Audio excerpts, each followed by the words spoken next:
kami sudah berdoa dan mengucap syukur. Amin. Shalom, selamat malam Bapak Ibu semuanya. Kita sungguh bersyukur kita boleh kembali datang beribadah bersama-sama. Saat ini mari kita bersama-sama merenungkan tema mendengarkan dengan empati vs menanggapi dengan emosi. Mari kita bersama-sama membuka dari Yakobus 1 ayat 19 sampai 20. Yakobus 1 ayat 19 hingga ayatnya yang ke-20. Demikian firman Tuhan, hai saudara-saudara yang kukasihi, ingatlah hal ini. Setiap orang hendaklah cepat untuk mendengar tetapi lambat untuk berkata-kata dan juga lambat untuk marah. Sebab amarah manusia tidak mengerjakan kebenaran di hadapan Allah. Demikianlah sejauh pembacaan firman Tuhan. Saudaraku yang terkasih dalam Tuhan, beberapa belakangan terakhir kita melihat di dalam berita-berita, di dalam media sosial, bagaimana ucapan daripada pemimpin DPR yang kita juga sudah tahu, saudara, itu akhirnya memancing kemarahan masyarakat Indonesia. Saudara, kata-kata dan sikap yang mereka tunjukkan atau lontarkan itu akhirnya menimbulkan luka yang mendalam karena di tengah situasi sulit yang dialami masyarakat Indonesia bukannya didengar dengan penuh empati, sebaliknya terkesan meremehkan bahkan menghina. Karena itu kalau kita lihat hal ini memancing kemarahan dari masyarakat Indonesia yang mana akhirnya kita alami juga, yaitu ada terjadi demo-demo di mana-mana. Saudara, tentunya fenomena ini tidak hanya terjadi di dalam dunia politik. Saudara, hal ini juga bisa kita temukan di dalam relasi rumah tangga. Hal ini juga bisa kita temukan di lingkungan pekerjaan kita. Dan bahkan saudara, hal ini juga bisa kita temukan di dalam gereja. Saudara, kita seringkali lebih cepat berbicara daripada mendengar. Kita lebih cepat marah daripada kita mau belajar memahami orang lain. Sehingga tak jarang akhirnya perkataan kita, emosi yang kita keluarkan itu meninggalkan luka di dalam hati orang-orang yang ada di sekitar kita. Karena itu saudara, hari ini kita kembali diingatkan bagaimana seharusnya orang percaya berespon terhadap konflik ataupun berbagai persoalan yang terjadi di dalam kehidupan kita menurut Alkitab. Saudara, sebelum kita masuk lebih dalam mengenai ayat Alkitab, maka ada sebuah pertanyaan mendasar yang perlu kita pahami bersama, saudara. Mengapa sesungguhnya begitu sulit bagi kita untuk mendengarkan orang lain?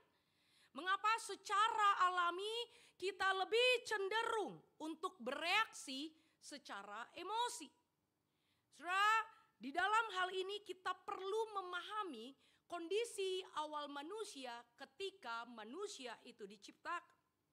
Saudara, manusia diciptakan pada awalnya yaitu menurut gambar dan rupa Allah, yaitu imago Dei, saudara.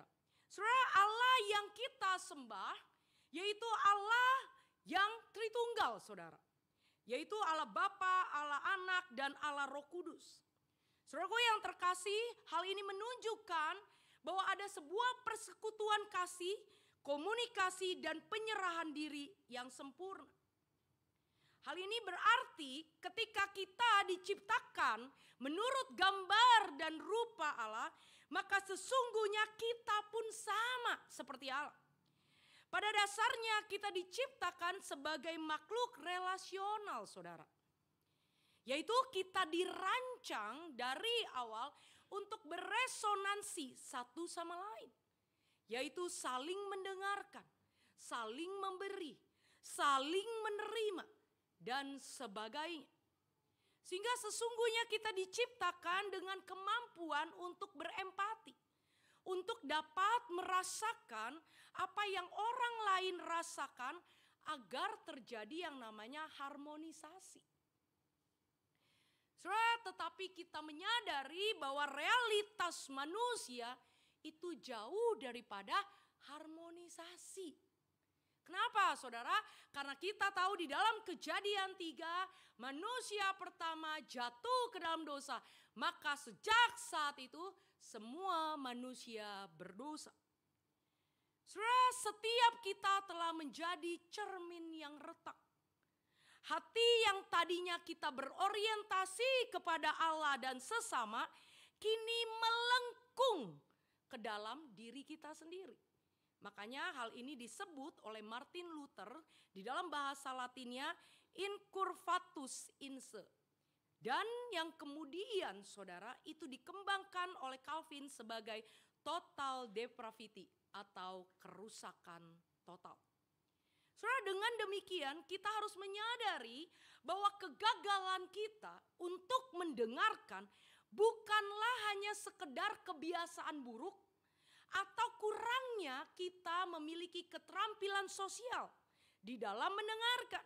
Tetapi ini merupakan manifestasi teologis dari keberdosaan total kita. Sehingga ada banyak orang yang berusaha saudara untuk mengatasi ini dengan cara-cara mengatasi permukaannya. Tetapi sesungguhnya akar daripada persoalan kita tidak mampu mendengarkan dengan empati, itu sesungguhnya adalah manifestasi teologis dari keberdosaan total kita. Saudara, apa dampaknya? Saudara, dari keberdosaan total itu dampaknya kita menjadi lambat untuk mendengar suara orang lain. Ciri-cirinya apa saudara?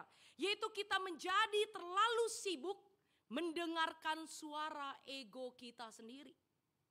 Yang kedua, kita menjadi cepat untuk berkata-kata karena natur dosa yang ingin mengontrol narasi, membenarkan diri, dan memastikan posisi kita aman adanya. Dan yang ketiga, kita menjadi cepat untuk marah karena ego kita yang rapuh dan berdosa karena merasa terancam oleh kritik, perbedaan pendapat, atau kesalahpahaman yang akhirnya membuat kita merasa malu dan tidak berani mengakui kesalahan, sehingga kita menutupinya dengan sikap arogansi atau emosi kita. Oleh sebab itu saudara, masalah komunikasi, masalah mendengarkan bukanlah masalah yang bisa kita selesaikan hanya dengan melakukan tips-tips dari para motivator, melainkan hanya bisa diselesaikan oleh karya penebusan daripada Yesus Kristus saja. Saudaraku, melalui pengorbanan Kristus, kita telah didamaikan oleh Allah. Dan pemulihan inilah yang seharusnya menjadi dasar pemulihan horizontal kita dengan sesama kita. Dengan kata lain saudara, karena kita telah didamaikan dengan Allah, maka kita dimampukan oleh anugerahnya untuk mulai belajar mendengarkan orang lain.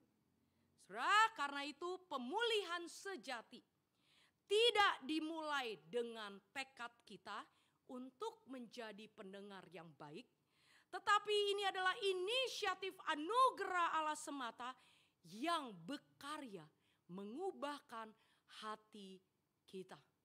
Saudara, sekali lagi, pemulihan sejati itu tidak bisa dikerjakan hanya sekedar dari tekad kita sebagai manusia yang sudah jatuh di dalam dosa. Tetapi sesungguhnya pemulihan sejati itu datangnya daripada Allah itu sendiri yang hadir di tengah-tengah kita untuk mengubahkan hati saya dan saudara. Oleh karena itu Yakobus 1 ayat 18 berkata demikian. Atas kehendaknya sendiri Ia telah menjadikan kita oleh firman kebenaran, supaya kita pada tingkat yang tertentu menjadi anak sulung di antara semua ciptaannya. Saudara, hal ini berarti bahwa setiap kita sesungguhnya ketika kita menerima Yesus Kristus sebagai juru selamat pribadi, maka sesungguhnya kita dimampukan untuk mendengarkan dengan empati, bukan menanggapi dengan emosi. Mengapa saudara? Karena kita telah menerima karya penebusan dan kita telah dibenarkan oleh Allah. Makanya saudara, di ayat 19 sampai 20 yang tadi kita baca dikatakan demikian. Hai saudara-saudaraku yang kukasihi, ingatlah akan hal ini. Setiap orang hendaklah cepat untuk mendengar, tetapi lambat untuk berkata-kata dan juga lambat untuk marah. Sebab amarah manusia tidak mengerjakan kebenaran di hadapan Allah. Saudara, kalau kita perhatikan konteksnya, maka surat ini ditulis oleh Yakobus kepada kedua belas suku di perantauan. Hal ini kita bisa lihat dari Yakobus 1 ayat pertama, saudara. Saudara, kedua belas suku di perantauan ini merujuk kepada orang-orang Kristen Yahudi yang tersebar di luar Yerusalem, saudara. Saudara, banyak dari mereka adalah orang-orang percaya pertama yang terpaksa meninggalkan Yerusalem akibat penganiayaan hebat setelah kematian daripada Stefanus. Saudara, sehingga hidup mereka di luar Yerusalem, mereka menjadi kaum minoritas yang begitu rentan menghadapi berbagai macam pencobaan. Makanya kalau kita bandingkan dengan ayat sebelumnya, itu baru saja berbicara tentang pengujian dan pencobaan. Baru masuk ke dalam bagian ini. Saudara, mereka sebagai kaum minoritas, saudara, mereka harus menghadapi berbagai macam pencobaan dari eksternal. Apakah itu, saudara? Mereka harus menghadapi tekanan sosial dan penganiayaan dari masyarakat sekitar akibat iman kepada Kristus. Dan secara internal, saudara, mereka mengalami ketegangan sosial yang tajam antara si kaya dan si miskin, praktik pilih kasih, serta konflik atau pertengkaran di antara anggota jemaat itu sendiri. Saudara, dengan kata lain, tekanan-tekanan yang dialami mereka, saudara, sangat mungkin menyebabkan jemaat pada saat itu akhirnya bereaksi secara emosional. Sehingga tidak mengherankan, saudara, kalau kita banyak menemukan rata-rata orang, saudara, di tengah tekanan yang begitu dahsyat adanya, mereka akhirnya cenderung menjadi orang yang cepat marah, cepat menuduh, dan lambat di dalam mendengarkan orang lain. Saudara, namun di dalam bagian ini Yakobus mengingatkan kembali identitas kita sebagai orang percaya dan jemaat pada saat itu. Saudara, dikatakan orang percaya seharusnya cepat untuk mendengar, tetapi lambat untuk berkata-kata. Saudara, kata cepat di sini di dalam bahasa aslinya menggunakan kata tachis yang berarti bukan hanya sekedar bergerak dengan gegas, tetapi di dalam bagian ini berarti sebuah kesiapan, sebuah keinginan, sebuah prioritas di dalam hati. Apa maksudnya, saudara? Saudara, dikatakan ketika dikatakan cepat untuk mendengar, ini artinya adalah apa yang engkau katakan sesungguhnya jauh lebih penting daripada apa yang akan aku katakan. Saudara, menarik sekali. Di dalam bagian kata cepat mendengar, dari kata cepat itu sendiri bukan hanya sekedar ngomongin gerakan yang cepat gitu ya, yang bergegas.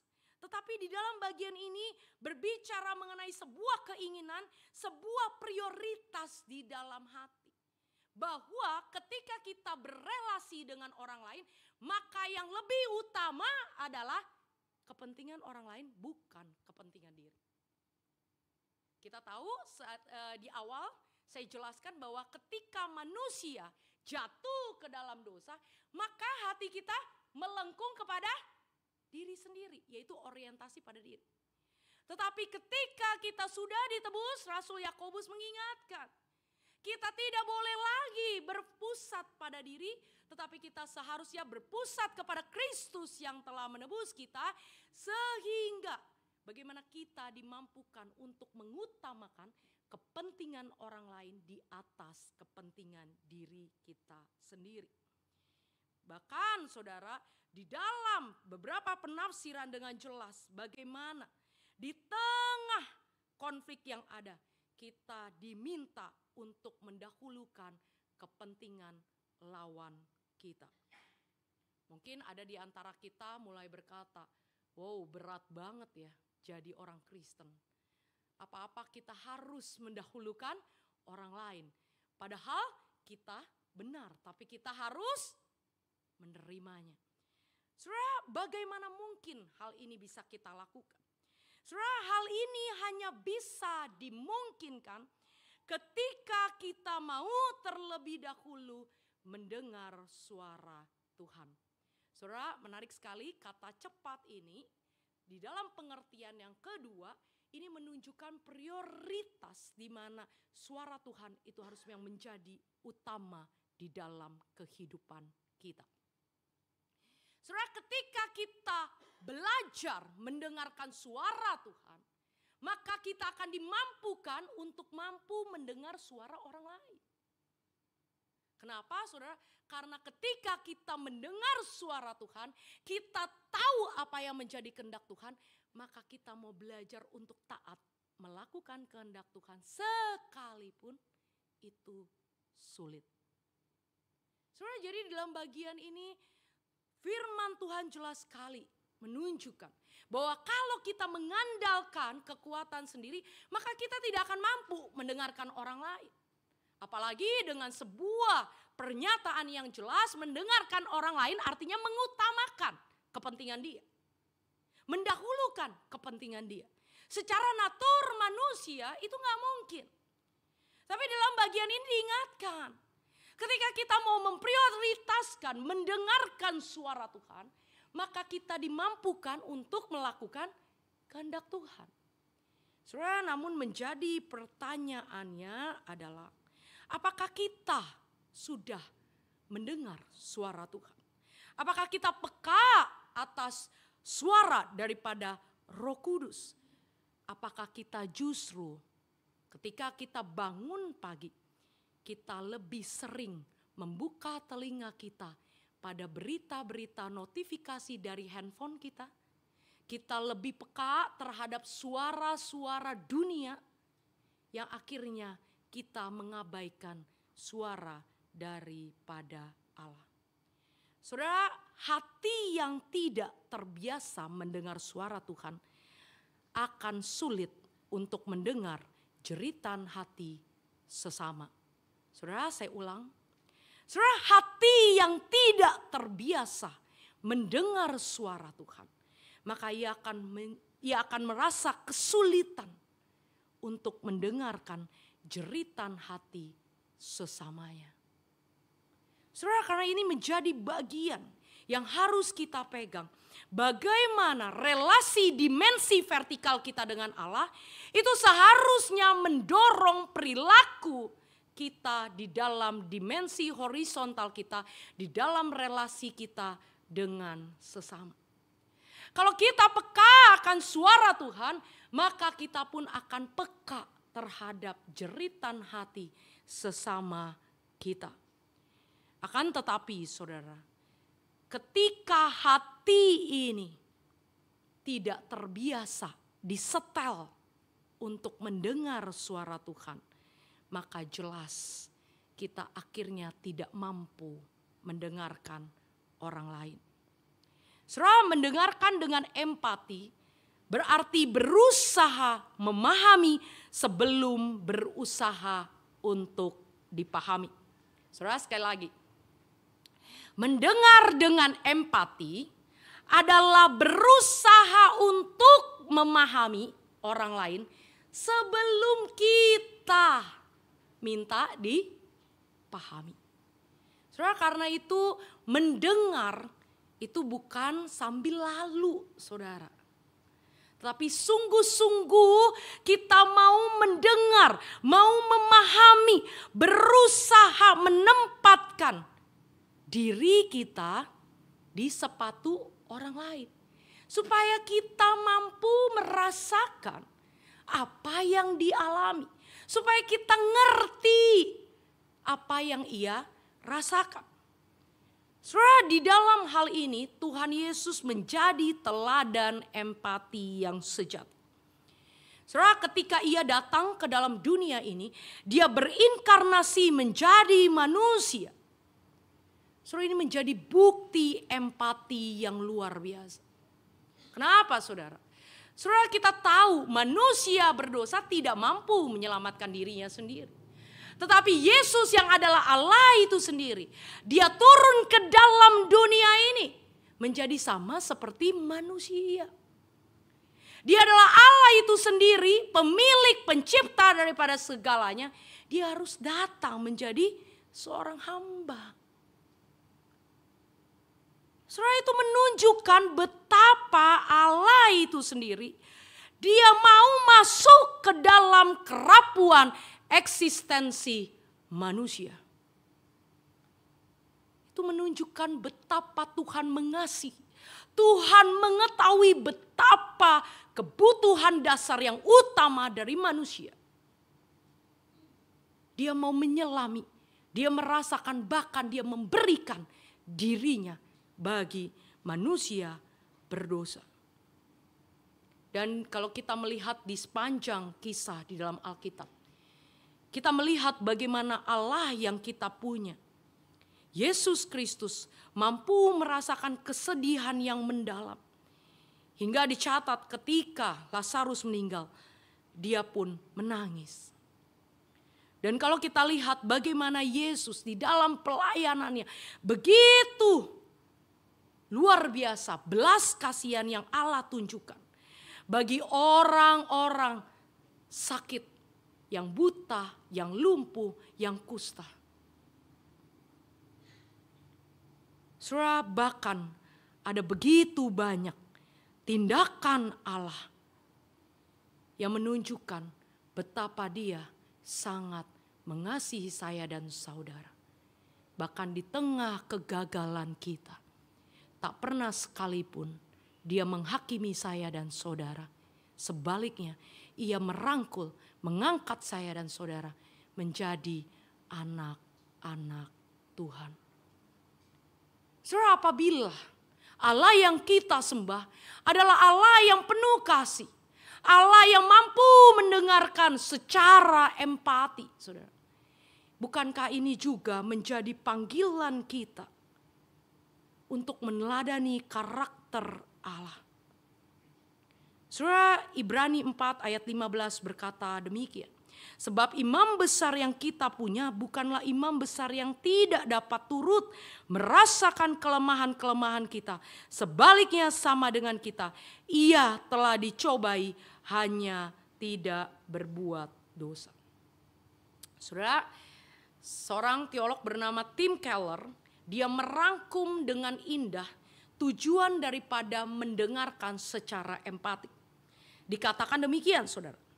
Dikasihi tetapi tidak dikenal. Saudara, perhatikan, dikasihi tetapi tidak dikenal. Dikatakan sesuatu yang menghibur. Tetapi itu adalah kasih yang dangkal, saudara. Dikenal tetapi tidak dikasihi. Itu adalah ketakutan manusia yang terbesar.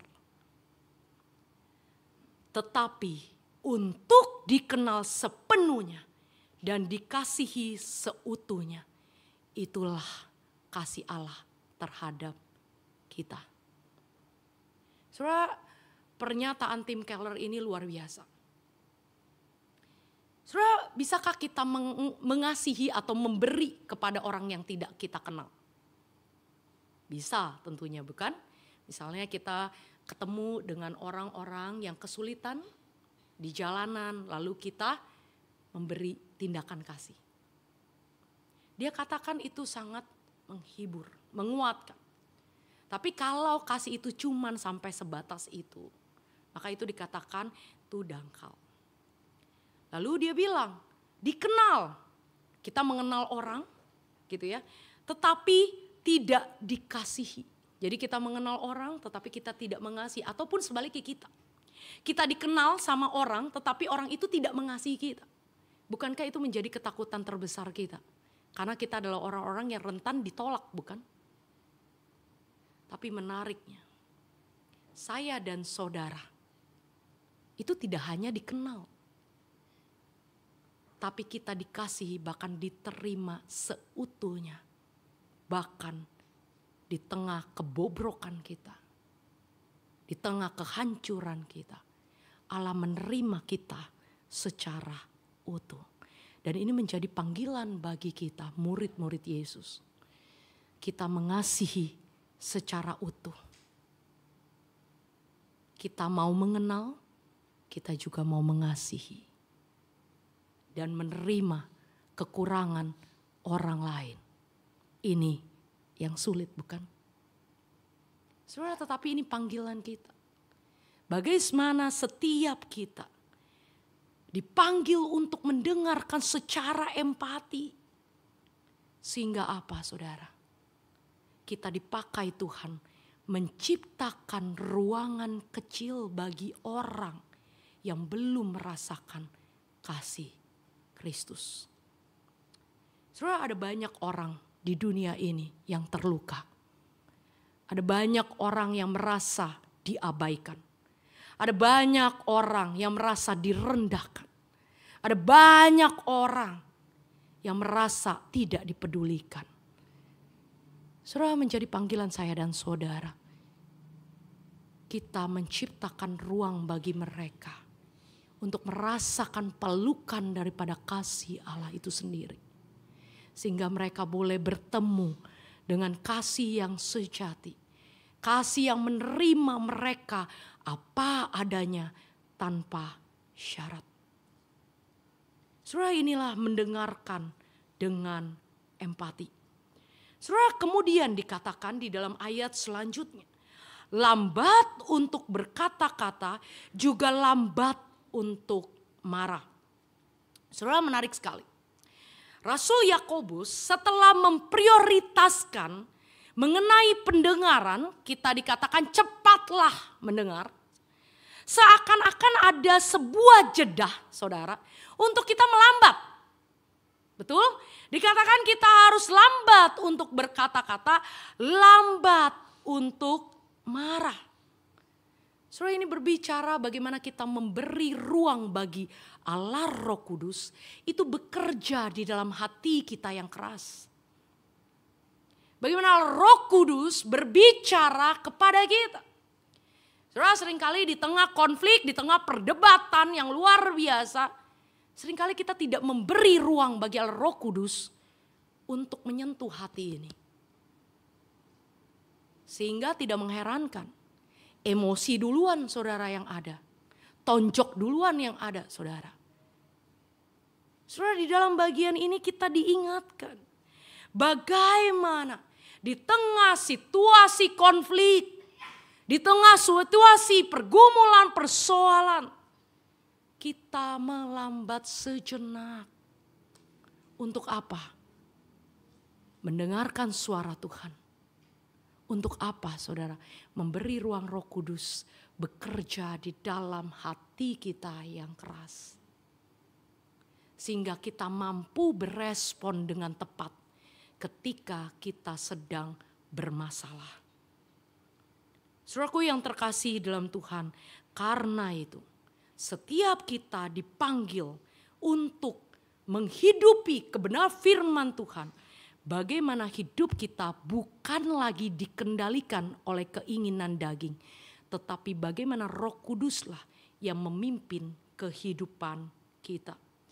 Saudara, karena itu kalau kita bandingkan dengan Yakobus 3 ayat 5, bagian ini dikatakan bahwa demikian juga lidah, walaupun suatu anggota kecil dari tubuh, namun dapat memegahkan perkara-perkara yang besar.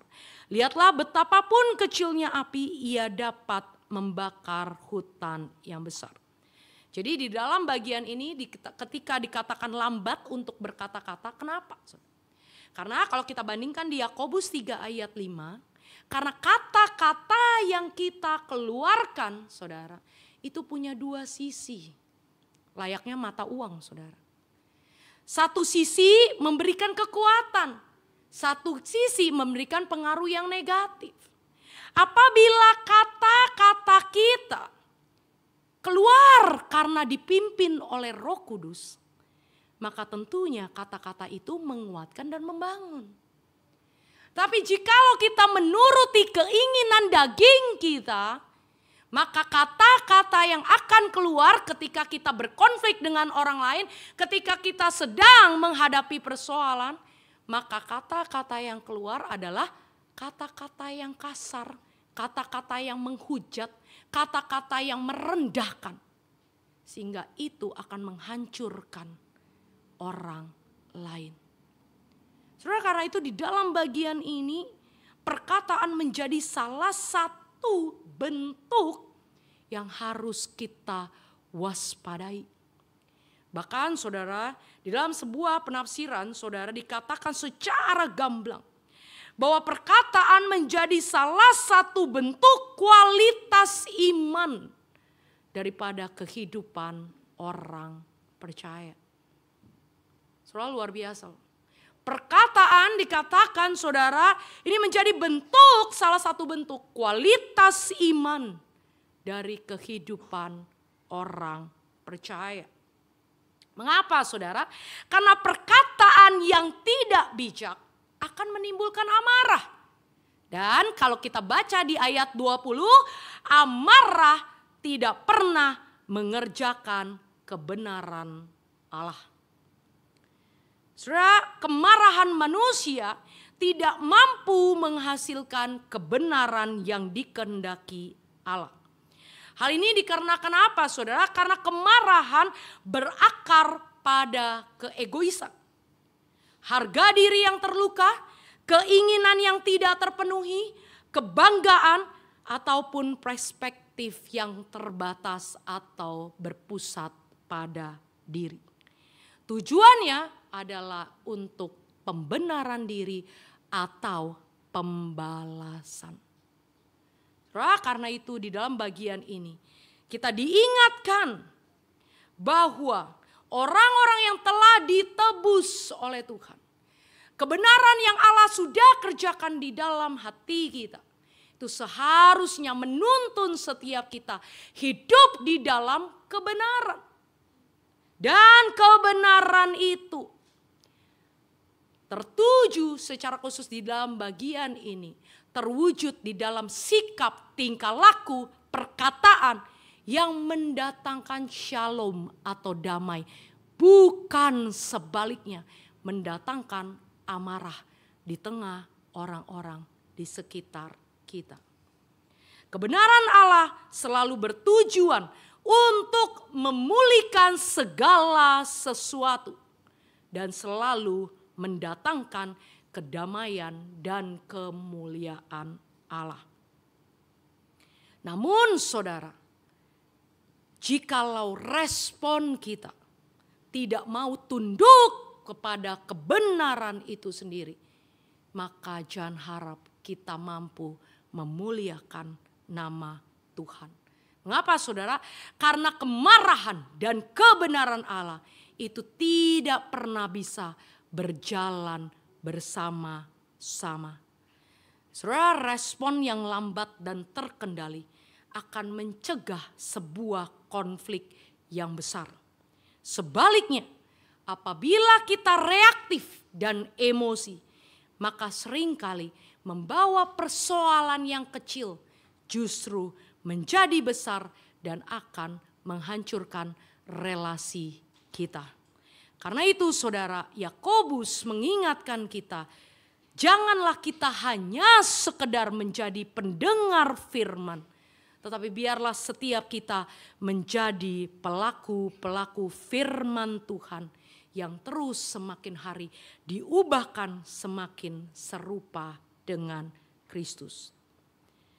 Saudara, menjadi cepat mendengar, lambat berkata-kata, dan lambat untuk marah. Bukanlah sekedar tips komunikasi yang baik. Tapi ini adalah sekali lagi sebuah bukti nyata dari kedewasaan rohani yang seringkali kita tidak sadari atau sering kita abaikan. Saudara, sekali lagi dikatakan di dalam bagian ini, saudara, cepat mendengar, lambat berkata-kata, lambat marah, bukanlah sekedar tips komunikasi yang baik, tetapi sesungguhnya ini menjadi bukti nyata dari kedewasaan rohani yang perlu sama-sama kita perhatikan sebagai orang percaya.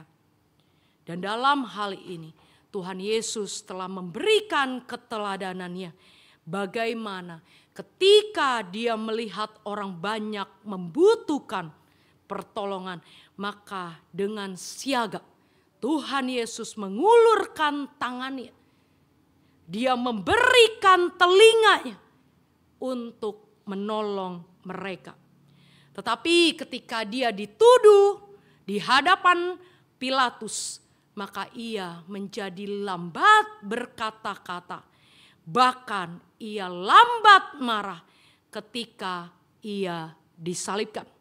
Sebaliknya, ketika ia disalib, ia berdoa dan mengampuni mereka. Ya Bapa, ampunilah mereka sebab mereka tidak tahu apa yang mereka perbuat. Saudara, ini adalah wujud kasih yang luar biasa. Dan setiap kita yang telah menerima kasih-Nya, seharusnya kita pun punya sikap dan tindakan yang demikian. Saudara, Kristus telah memenangkan pembenaran bagi kita. Kita telah dibebaskan dari kebutuhan yang melelahkan untuk selalu menang di dalam setiap argumen. Kenapa, saudara? Karena kita telah hidup di dalamnya dan identitas kita telah aman di dalam Dia, bukan di dalam setiap argumen kita. Saudara, kebebasan Injil inilah yang memampukan setiap kita untuk berhenti sejenak, menarik nafas dan mendengarkan suara orang lain tanpa merasa terancam. Kita akan dimampukan untuk mendengarkan kritik tanpa kita menjadi hancur. Dan kita dimampukan untuk mendengarkan rasa sakit tanpa harus memperbaikinya. Karena Kristuslah yang akan memulihkan hati kita yang terluka. Saudara, untuk itu kita dipanggil sekali lagi menjadi telinga Kristus bagi dunia yang sedang menjerit.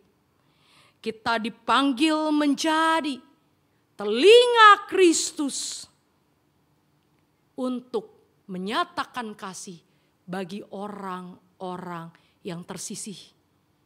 Untuk itu, marilah saat ini kita menggunakan hidup kita seturut dengan kebenaran firman Tuhan yang sudah kita dengar malam hari ini. Mari kita berdoa. Bapa dalam surga, kami sekali lagi bersyukur atas firman-Mu Tuhan. Di tengah segala kebisingan hidup, seringkali kami lupa, bahkan kami abai terhadap suara Tuhan. Sehingga itulah yang membuat kami tidak mampu mendengarkan suara orang lain. Bahkan kami mengabaikan jeritan daripada orang-orang di sekitar kami. Kami adalah orang-orang yang telah ditebus Tuhan, yang seharusnya menjadi telinga bagi orang-orang yang terluka. Tapi kami justru melukai orang-orang di sekitar kami dengan perkataan yang kasar, dengan perkataan yang tidak membangun, bahkan perbuatan-perbuatan yang melukai. Tuhan, ampunilah setiap kami. Dan biarlah Tuhan ajar setiap kami. Untuk kami punya relasi yang dekat dengan Tuhan. Sehingga sungguh kami peka akan kebutuhan orang-orang di sekitar kami. Sehingga mereka bisa merasakan kasih Tuhan. Karena hanya yang mampu memulihkan orang-orang yang terluka. Terima kasih ya Bapa. Dalam nama Tuhan Yesus kami